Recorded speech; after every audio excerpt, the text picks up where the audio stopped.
The poisonous gas is spreading throughout the city, and survival is only possible on the rooftops of skyscrapers.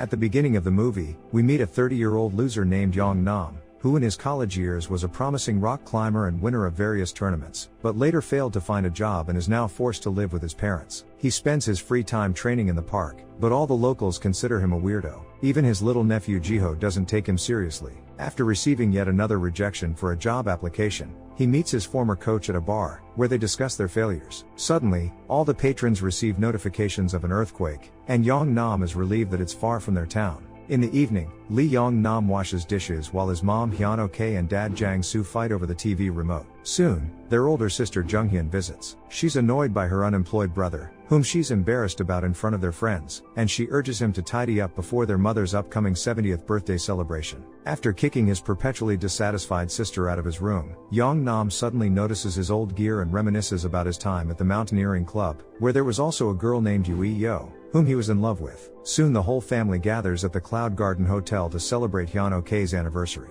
Yong Nam interacts with numerous relatives who ask him uncomfortable questions about work and personal life, but all he can tell them is that he sleeps, eats, and goes to the bathroom. Everyone is astonished by his meaningless life, but they claim that things will surely get better for him soon. During the celebration, Yong Nam accidentally notices Yui Yo among the hotel staff. Soon they step out onto the staircase to chat, and Yong Nam assures the surprised girl that he didn't know she worked here and chose this place based on internet reviews. Learning that the girl is the assistant manager, Yong Nam decides to lie and tells her that he's the director of a large company. Yui Yo is taken aback by Yong Nam's sudden claim of success and recalls their previous encounter, during which Yong Nam awkwardly asked her out, only to be turned down. Despite Yong Nam's attempt to portray himself as unfazed by the rejection and insist that everything has been going well for him since, Yui Yo remains skeptical, knowing it's not true. The celebration continues, and Yong Nam is forced to endure the company of annoying relatives. Meanwhile, Manager Gu gathers his subordinates and announces that they can go home, while he and his deputy will wait until the end of the event. The joyful workers disperse, and Manager Gu persistently reminds Yui Yo of his invitation for a date. The girl doesn't want to go out with her boss but doesn't know how to refuse him, and this scene is accidentally witnessed by Yong Nam, who is still in love with Yui Yo. At the same time, a truck with suspicious tanks is driving through the city at night. Soon, the driver stops and, getting out of the vehicle, opens several valves, releasing a huge volume of mysterious white gas right in the city center. The gas begins to fill the crowded streets, and it soon becomes apparent that it is poisonous, as people quickly start falling to the ground and convulsing. The city descends into chaos, with panicked people trying to take cover in nearby establishments, and drivers losing control causing numerous accidents. Meanwhile, in the Cloud Garden, everything is still calm. Guests finish singing the last songs, Hyun Ok gathers the remaining food to take home, and Yong Nam burns with shame for his relatives in front of Yui Yo, who learns in a conversation with her acquaintance that Yong Nam lied to her and that he has actually been unemployed all this time. As a result of one of the explosions, a gas cylinder shatters a window and flies into the hall where the celebration has just ended. The frightened family hurriedly rushes out onto the street, fearing the sudden explosion of the cylinder, but soon realizes that it's even more dangerous outside and decides to return to the hotel, where Yui Yo also escorts other nearby people. Yong Nam notices his nephew Jiho on the street and urges him to quickly return to the building, but the boy says that his mom, Jung Hyun, is nowhere to be found. Suddenly, Yong Nam notices Jung Hyun in a car and shouts at her to return to the hotel immediately. However, the poisonous white gas is already approaching. Jung Hyun finally decides to get out of the car, but the gas envelops her, and she begins to lose consciousness. Yong Nam holds his breath and carries his sister into the hotel. Relatives try to help her, but she suffocates, and her whole body is covered in burns. Soon,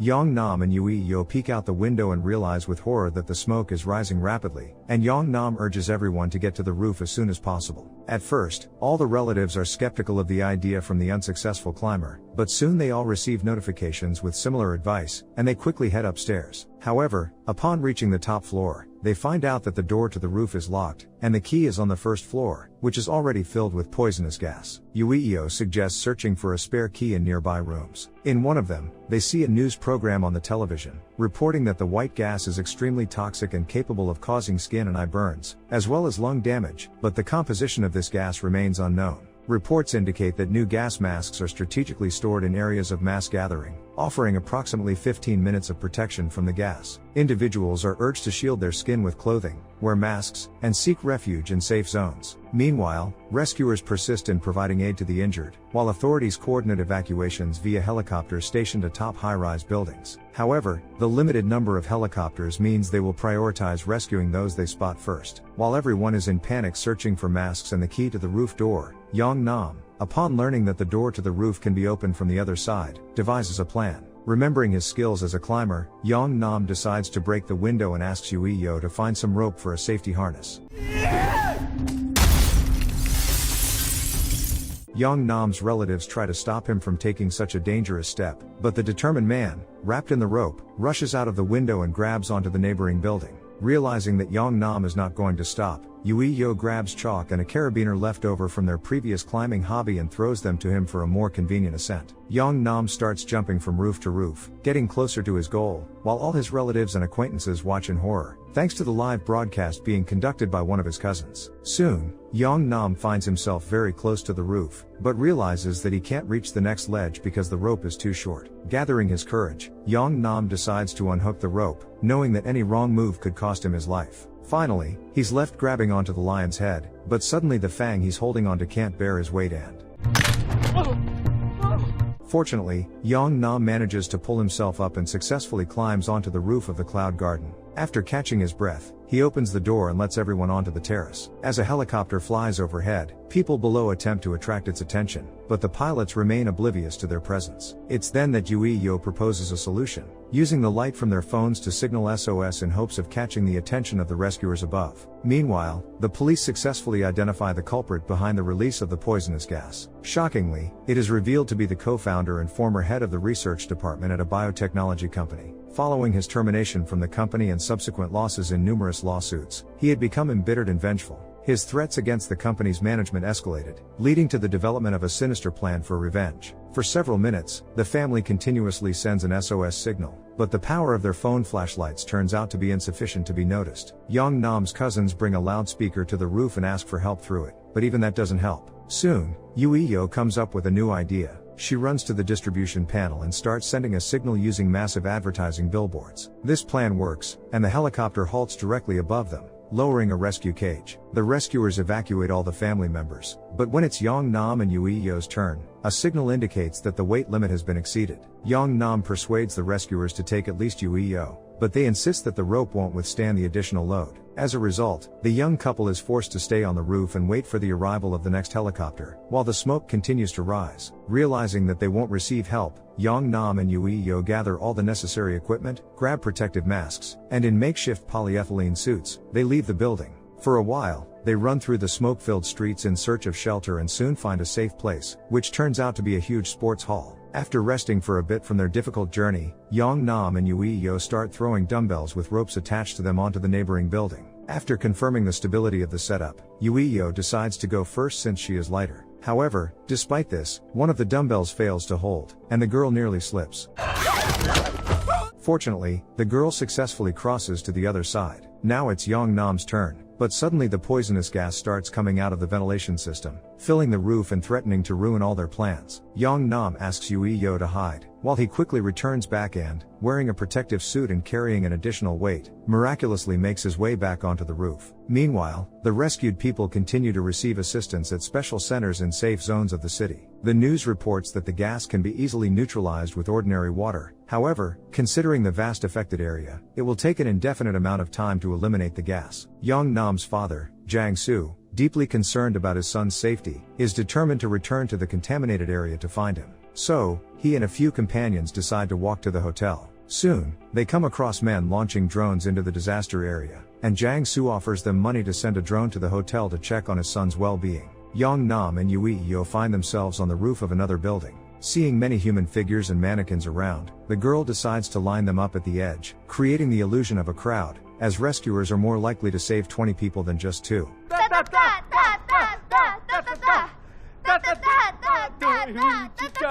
Suddenly they notice a group of children who are trapped and pleading for help across the street. The rescue helicopter finally approaches Yong Nam and Yo, but they decide to first aid the children. They use figures and themselves to form a large arrow pointing towards the adjacent building. Understanding their signals, the rescuers alter their course to assist the trapped children, while Yong Nam and Yui Yo plan to wait for help on the current rooftop. But suddenly, nearby, a gas station explodes, and the shockwave carries toxic gas their way. Now Yong Nam and Yui Yo are forced to seek higher ground again to survive. On their way to one of the towers, they stumble upon an active drone. The father is relieved to see his son alive and asks the police to locate and rescue him. The drone continues to follow the climbers, and the footage from its camera is soon broadcasted on TV. Soon, the whole country watches with admiration as Yong Nam and Yui Yo continue to overcome obstacles, avoiding columns of toxic smoke. Finally, they reach a sufficient height to catch their breath. At the same time, the drone's battery runs out, and the broadcast is cut off. Yong Nam's mother, watching her son live on air, can't handle the tension and faints. However, a couple of minutes later, a swarm of drones approaches Yong Nam and Yui Yo,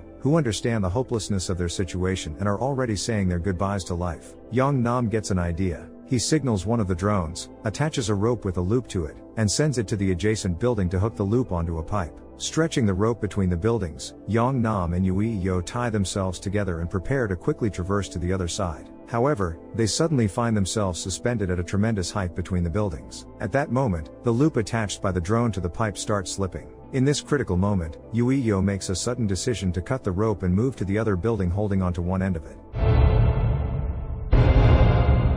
Unfortunately, that portion of the rope couldn't hold, and they plummet to the ground. Their parents and all the onlookers are stunned by the sudden turn of events, overwhelmed by shock and concern. The rescue helicopter arrives on the scene and prepares to take off when the pilot suddenly notices signal flares on the crane tower and sees that Yong Nam and Yui Yo miraculously survived. The climbers are brought to a safe place, where Yong Nam reunites with his family, who are overjoyed that he's alive, but also furious at his recklessness. Manager Gu rushes to Yui Yo, pretending to be deeply concerned about his beloved, even though he never offered to take his place in the rescue basket. Fed up with his intrusive attention, Yui Yo bravely slaps him across the face, causing him to lose balance and fall. Then Yong Nam approaches Yui Yo and returns the carabiner she gave him back at the restaurant. However, she replies that it's too heavy and she'll retrieve it another time. Initially, Yong Nam doesn't catch her hint, but she repeats her words, and he finally realizes that she simply wants to meet up with him because she harbors feelings for him. And at that moment, a life-saving downpour begins, helping to mitigate the aftermath of the chemical attack faster than expected. Do you think Yong Nam's life will change after becoming famous? Share your thoughts in the comments below, hit the like button, and subscribe to the channel. See you in the next video.